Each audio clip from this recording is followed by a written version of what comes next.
সম্প্রতি সমাজ মাধ্যমে ভাইরাল হয়েছে একটি ভিডিও, আর সেই ভিডিওয়ে দেখা যাচ্ছে এক মহিলার চটুল গানে উদ্দাম নাচ। আর সেই ঘটনা এখন রীতিমতন সাড়া ফেলে দিয়েছে বঙ্গের রাজ্য রাজনীতিতে। মঞ্চের গায়ে সাজানো পোস্টারে লেখা উই ওয়ান্ট জাস্টিস।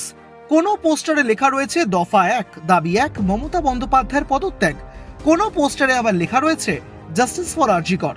আর সেই সব পোস্টারের সামনে দাঁড়িয়েই এক মহিলা চটুল গানে নৃত্যের ভিডিও সোশ্যাল মিডিয়ায় ঘোরাফেরা করছে।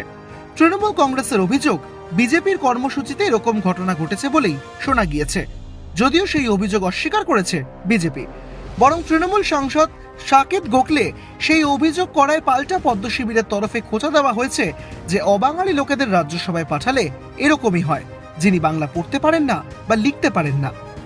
আদতে যিনি ওই ভিডিওটি পোস্ট করেন তিনি যুব তৃণমূলের সাধারণ সম্পাদক সায়নদেব চট্টোপাধ্যায়। ওই ভিডিও পোস্ট করে বিজেপিকে আক্রমণ শানালেও ভিডিওটি সোশ্যাল মিডিয়া থেকে পেয়েছেন বলে জানিয়েছেন যুব তৃণমূলের সাধারণ সম্পাদক। সেই সঙ্গে বঙ্গ বিজেপির তরফে বলা হয়েছে, এরকম ভিডিও পোস্ট করার মাধ্যমে আদতে আরজি কর মেডিকেল কলেজ এবং হাসপাতালের তরুণী চিকিৎসককে অপমান করা হচ্ছে। এরকম জঘন্য ভিডিও পোস্ট করে ট্রোলাররা আদতে তরুণী চিকিৎসকের সম্মানহানি করছেন। মমতা বন্দ্যোপাধ্যায়ের বিরুদ্ধে সাধারণ মানুষ যে আন্দোলন করছেন সেটাকে ছোট করার জন্য তৃণমূলের টুল কিট এটা। ওনার অবশ্যই পদত্যাগ করা উচিত। ব্যুরো রিপোর্ট, এক ঝলকে মিডিয়া।